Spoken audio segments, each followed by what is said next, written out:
چراغوں سے نہ پوچھ باقی تیل کتنا ہے، سانسوں سے نہ پوچھ باقی کھیل کتنا ہے، پوچھ کفن میں لیٹے ہوئے ان لوگوں سے، پوچھ کفن میں لیٹے ہوئے ان لوگوں سے، عمل زندگی میں ہو کفن میں چین کتنا ہے۔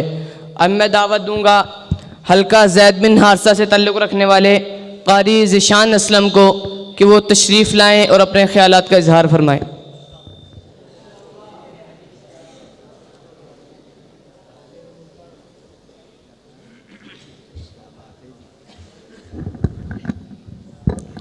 السلام علیکم ورحمۃ اللہ وبرکاتہ۔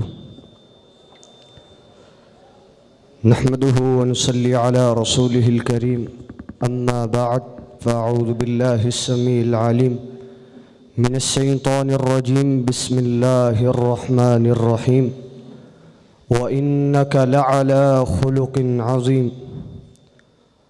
حضور آئے تو سر آفرینش پا گئی دنیا، حضور آئے تو سر آفرینش پا گئی دنیا، اندھیروں سے نکل کر روشنی میں آ گئی دنیا، بجھے چہروں سے زنگ اترا، ستے چہروں پہ نور آیا، حضور آئے تو انسانوں کو جینے کا شعور آیا۔ احباب ذی وقار اور میری محفل کو چار چاند لگانے والے میرے ہم مکتب اور ہم نشیں ساتھیوں، آج کی میری گفتگو کا محور اخلاق حسنہ ہے۔ احباب ذی وقار، اخلاق حسنہ ایک بہت ہی وسیع موضوع ہے کہ سمندر کو یوں کوزے میں کیسے سما دوں۔ رب کے کلام کا ایک ایک پارہ نہیں، ایک ایک سورت نہیں، ایک ایک صفحہ نہیں، بلکہ ایک ایک نقطہ اخلاق حسنہ کو واضح کر رہا ہے۔ آئیے رب کا قرآن کھولیے اور دیکھیے کیا فرمایا۔ فرمایا وَإِنَّكَ لَعَلَى خُلُقٍ عَظِيمٍ،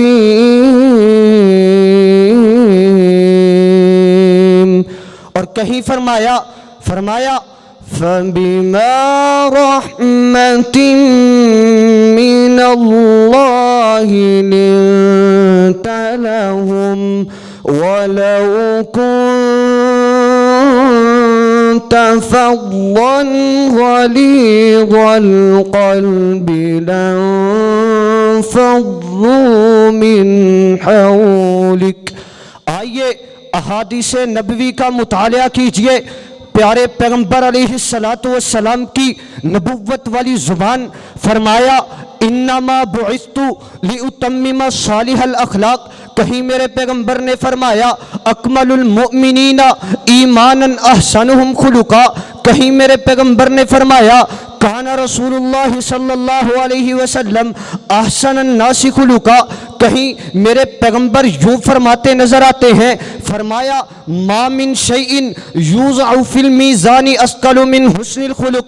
کہیں فرمایا لا خصلتان لا تجتمعان فی منافق، حسن الصمت ولا فقہ فی الدین۔ احباب ذی وقار، آئیے اگر بات ابھی بھی سمجھ میں نہیں آئی تو آئیے تخیلات کی دنیا میں میرے ساتھ پرواز کیجئے اور اپنے دل و دماغ کی ڈوریاں میرے ہاتھ میں تھما دیجئے اور غور کیجئے کہ جب آنے والا آیا تھا، سوال کیا کیا اخلاق تھا پیغمبر کائنات کا، تو ماں جی عائشہ فرمانے لگی کانا خلقہ القرآن، میرے پیغمبر کا اخلاق سارے کا سارا قرآن ہے۔ احباب ذی وقار غور تو کیجئے، آپ کے اخلاق کے گواہ اپنے بھی تھے بیگانے بھی تھے، آپ تو امن و سلامتی کے سب سے بڑے علمبردار تھے۔ قدرت نے آپ کے سر پر خلق عظیم کا تاج سجا رکھا تھا۔ آئیے اگر میرے پیغمبر کا اخلاق دیکھنا چاہتے ہیں تو دیکھیے کہ جب آنے والا آیا تھا، تلوار کی نوک کو گردن پر رکھا اور کہنے لگا اے محمد بتا کون بچائے گا تجھ کو؟ فرمایا اللہ کی ذات بچائے گی۔ اتنی ہی دیر میں ہاتھ کانپنے لگے، تلوار لڑکھڑاتی ہوئی زمین پر گری اور پیارے پیغمبر علیہ الصلوۃ والسلام نے تلوار اٹھائی، فرمایا ارے ظالم اب تو بتا کہ تجھے کون بچائے گا؟ کہا کیا کہتے ہیں؟ آپ تو لوگوں پر رحم کرنے والے ہیں، آپ تو یتیموں کا سہارا بننے والے ہیں، آپ تو لوگوں کو معاف کرنے والے ہیں، معاف کر دیجئے نا۔ فرمایا جاؤ، اللہ کی رضا کے لیے تجھے معاف کر دیا۔ شاعر کیا خوب کہتا ہے، محبت کے یوں جس نے دریا بہائے، محبت کے یوں جس نے دریا بہائے، دل ان کا بچھینا جو سر لینے آئے۔ احباب ذی وقار غور کیجئے، جب طائف کی وادی ہے، بیگانے تو بیگانے، اپنوں نے بھی ساتھ چھوڑ دیا۔ پتھروں کی اتنی زیادہ بارش کہ میرے پیغمبر کے سر مبارک سے لے کر پاؤں مبارک تک خون ہی خون ہے، لیکن اس کے باوجود اخلاق کیا ہے؟ اخلاق کیا ہے؟ فرمایا اللہم اہد قومی فانہم لا یعلمون۔ شاعر کیا خوب کہتا ہے، اپنے اخلاق کو رکھ مثل شجر بنا کر، اپنے اخلاق کو رکھ مثل شجر بنا کر، جو تجھے پتھر مارے اسے ثمر عطا کر۔ وما علینا الا البلاغ المبین۔